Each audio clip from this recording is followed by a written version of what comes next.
हूँ डॉक्टर स्नेहलता चंदेल। आज का हमारा विषय है दंड प्रक्रिया संहिता की धारा 319। कई बार देखने में आता है कि किसी व्यक्ति के विरुद्ध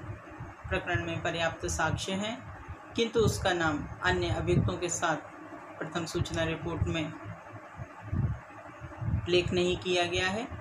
कई बार किसी ऐसे व्यक्ति का नाम प्रथम सूचना रिपोर्ट में तो उल्लेखबद्ध है, किंतु पर्याप्त साक्ष्य होने के बावजूद भी उसके विरुद्ध अभियोग पत्र प्रस्तुत नहीं किया गया है।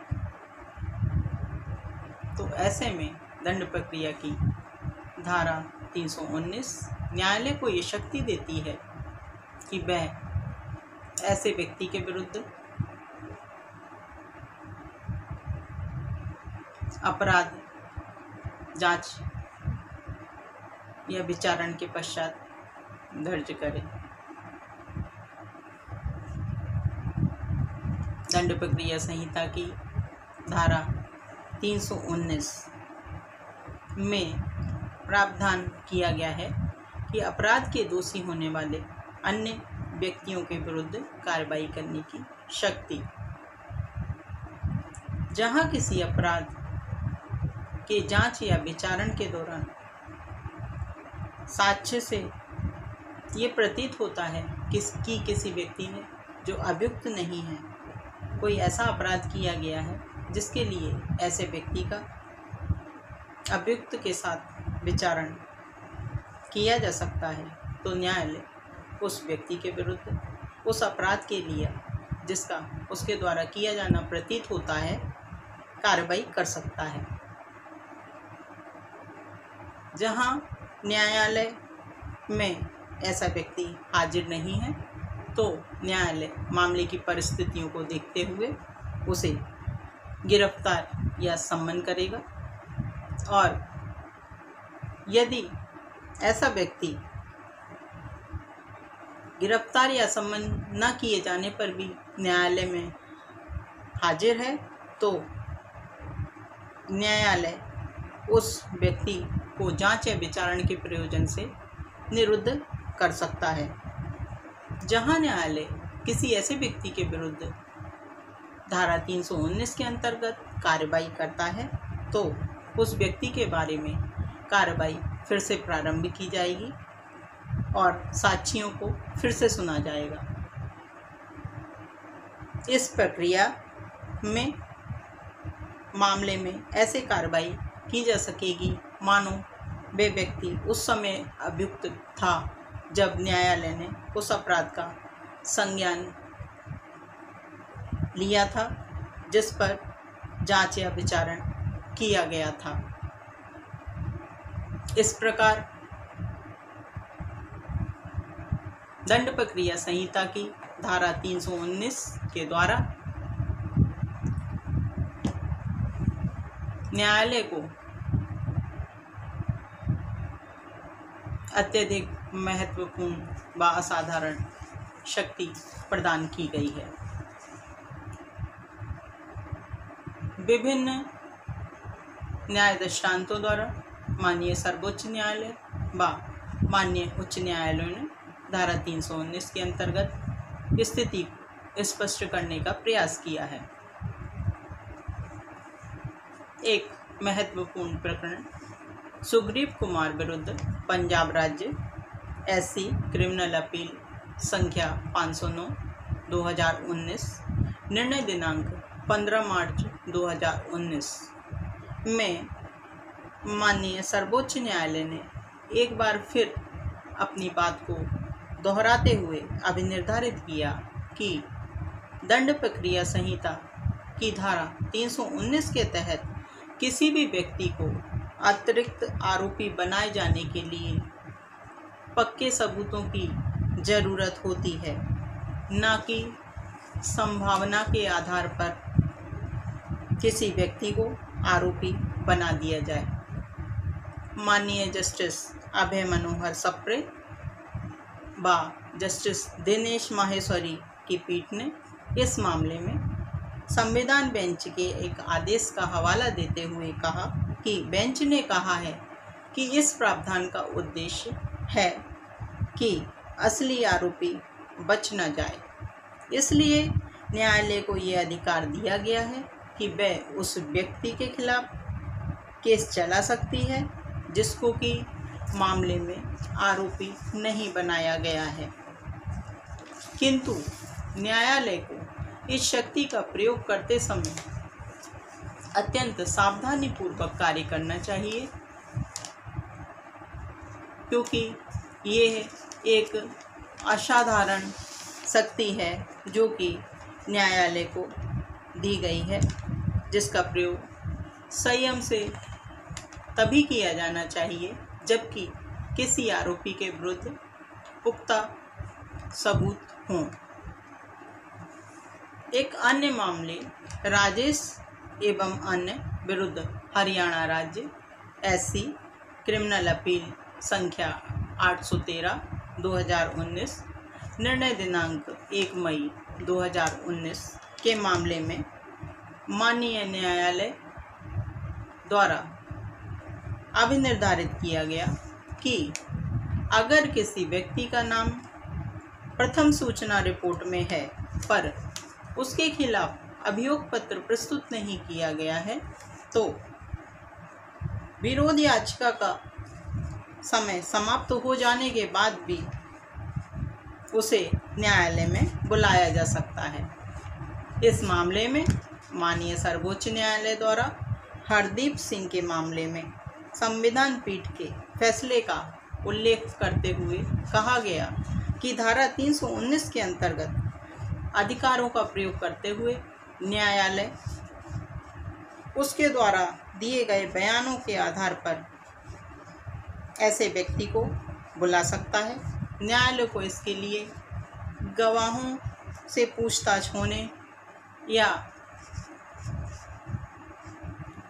पूछताछ होने तक प्रतीक्षा करने की आवश्यकता नहीं है। अगर कोई व्यक्ति जिसका नाम एफआईआर में नहीं है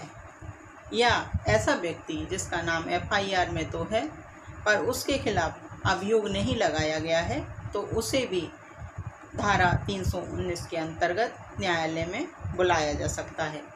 पर इसके लिए ज़रूरी है कि उपलब्ध साक्ष्य से ये प्रतीत होता हो कि उस व्यक्ति पर उन अभियुक्तों के साथ ही मुकदमा चलाया जा सकता है जिनके खिलाफ कार्रवाई शुरू हो चुकी है। एक अन्य महत्वपूर्ण न्याय दृष्टांत ब्रजेंद्र सिंह विरुद्ध राजस्थान राज्य एससी 2018 क्रिमिनल एलजे 98 निर्णय दिनांक 27/4/2017 माननीय सर्वोच्च न्यायालय द्वारा व्यक्त किया गया कि न्यायालय को शक्तियों का प्रयोग करते समय अपनी राय निर्मित करते समय समस्त उपलब्ध सामग्री को अवश्य देखना चाहिए। मुख्य परीक्षण के अनुक्रम में जहां संलिप्तता के कथन किए गए हैं, परंतु विवेचना अधिकारी द्वारा संकलित अधिकांश साक्ष्य अन्यथा इंगित करती है, जहां अतिरिक्त अभियुक्त का अन्यत्र उपस्थिति का अभिभाग पुलिस द्वारा अन्वेषण उपरांत स्थापित किया जा चुका है, वहां विचारण न्यायालय द्वारा दंड प्रक्रिया संहिता की धारा 319 के अंतर्गत शक्तियों का प्रयोग किया जाना और ऐसे अभियुक्त को आहूत किया जाना न्याय संगत प्रतीत नहीं होता है। एक अन्य प्रकरण मांगीलाल विरुद्ध मध्य प्रदेश राज्य ILR 2016 MP 3371 दिनांक 30 जून 2016 में मध्य प्रदेश उच्च न्यायालय द्वारा कुछ प्रश्नों को अभी निर्धारित किया गया। इस मामले में माननीय मध्य प्रदेश उच्च न्यायालय द्वारा क्या सम्मन जारी किए जाने के पूर्व अभियुक्त को संहिता की धारा 319 के अंतर्गत सुनवाई का अधिकार प्राप्त है? का उत्तर नहीं में दिया गया। माननीय उच्च न्यायालय द्वारा कहा गया कि अभियुक्त सम्मन के अनुपालन में उपस्थिति पश्चात ही अपना बचाव रख सकता है। मांगीलाल के मामले में ही माननीय मध्य प्रदेश उच्च न्यायालय द्वारा क्या किसी व्यक्ति को एक अभियुक्त के आग्रह पर अभियुक्त बनाया जा सकता है? प्रश्न का उत्तर हाँ में दिया गया और कहा गया कि शक्तियों का प्रयोग न्यायालय या तो स्वप्रेरणा से या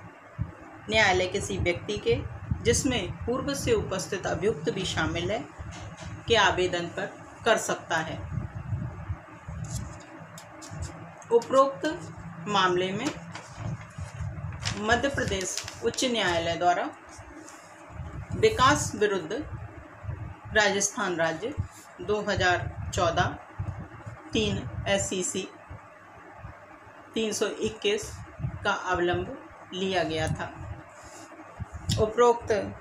विवरण से स्पष्ट है कि धारा 319 के अंतर्गत कार्रवाई करते समय साक्ष्यों से प्रथम दृष्टया ये प्रतीत होना चाहिए कि जिस अतिरिक्त अभियुक्त को धारा 319 के अंतर्गत प्रकरण में अभियुक्त के रूप में शामिल किया जा रहा है, अगर साक्ष्यों को पलटा नहीं गया,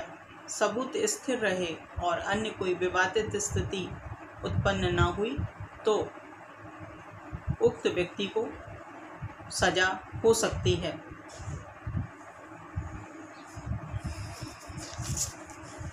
धारा 319 के अंतर्गत अभियोजन के लिए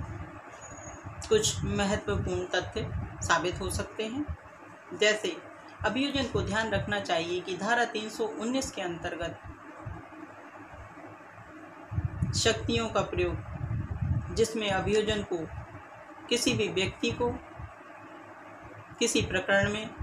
जिसके विरुद्ध प्रकरण में पर्याप्त साक्ष्य मौजूद है आरोपी बनाए जाने का आवेदन देने की शक्ति प्राप्त है का प्रयोग किसी जांच या विचारण के प्रक्रम में किया जा सकता है, अर्थात विचारण के पश्चात प्रारंभ होने के पश्चात भी धारा 319 का आवेदन अभियोजन द्वारा दिया जा सकता है।